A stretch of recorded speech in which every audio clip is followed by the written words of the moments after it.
If you've ever wished you were someone else, stop and watch this. A sparrow once asked Jesus to change who she was, and what she learned changed her forever. Long ago, in the hills of Galilee, a small brown sparrow sat crying in a fig tree, certain that her plain little life was not worth living at all. Beneath that very tree sat Jesus, resting with his disciples after a long day of teaching.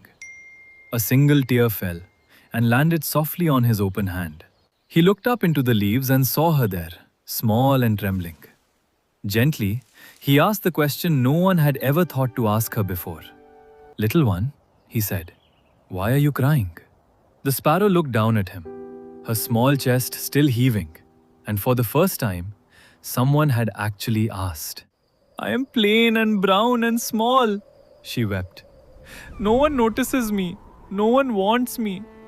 I would rather be anything in this world than be a sparrow."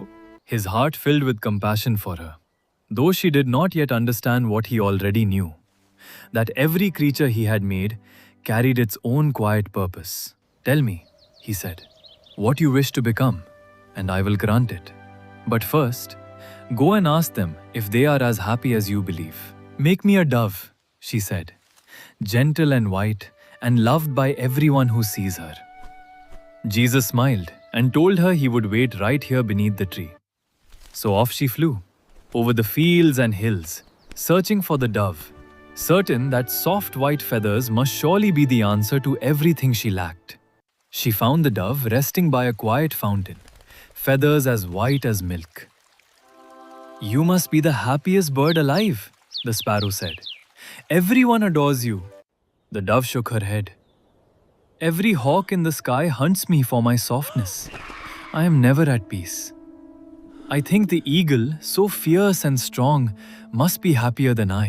So the sparrow flew higher still, past the fields and the rivers, all the way to the mountains, searching now for the mighty eagle who feared nothing at all.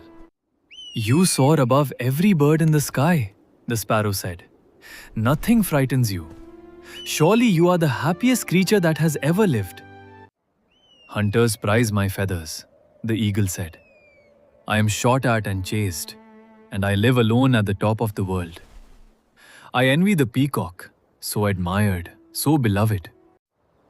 Weary but determined, the sparrow flew on toward a palace garden, where she had heard the most beautiful and admired bird in the whole land made his home. In the courtyard stood the peacock, his tail a blaze of blue and gold. Hundreds of people gathering just to look at him before drifting quietly away. "Surely you are the happiest of us all," the sparrow said. "People travel far just to see you. When they see me, they only shoo me away." "My beauty is my cage," the peacock said quietly. "They pluck my feathers for their own decoration. I am never free. I envy you, little sparrow, more than you know." "Then who," the sparrow finally asked, "who in this whole world is truly happy?" The peacock looked at her for a long, quiet moment before answering. "You are," he said. "No one cages you. No one hunts you for gold or beauty. You already carry what none of us have ever known: freedom." So the sparrow turned back toward the fig tree, flying slower now, no longer searching, only thinking, for the very first time, about everything she already had. Jesus was still there, exactly where he said he would be, patiently waiting. He looked up at her with the same gentle warmth he had shown from the start. "Well, little one," he asked gently, "what have you learned?" The sparrow looked down at her own small brown wings, seeing them differently now than she had that morning. "I asked you to make me someone else," she said. "But now, I only want to be exactly who you made me.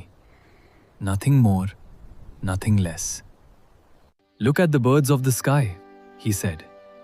"They do not sow or reap or store away in barns, and yet your Father in heaven feeds every single one. Not one sparrow falls to the ground apart from your Father's care," he said. "And you, are you not worth more to him than many sparrows?" The sparrow did not need new feathers or a different life. She only needed to know that she was already seen, already counted, already deeply loved. She flew off into the golden evening sky, still just a small brown sparrow, but for the first time in her life, completely, fully at peace. That same story is still being lived today. Somewhere right now, someone is scrolling through everyone else's life, quietly wondering why theirs looks nothing like it. Maybe you have felt it too, wishing for someone else's face, someone else's freedom, someone else's life, without ever seeing the weight they carry too. Every person you envy is carrying something you cannot see. The dove had fear. The eagle had loneliness. The peacock had a cage. No one is as free as they appear. You were never made to be anyone else. Not one sparrow falls without your father knowing, and you are worth more to him than you could ever imagine. So stop comparing your beginning to someone else's middle, your struggle to their highlight reel. You were never made to live their story. You were made for your own. Whatever you're carrying tonight, you are not forgotten, and you were never a mistake. You are exactly who you were meant to be, and that has always been enough. If this story reached you, subscribe to Jesus' FaithVerse, and let's keep walking this journey of faith together, one story at a time.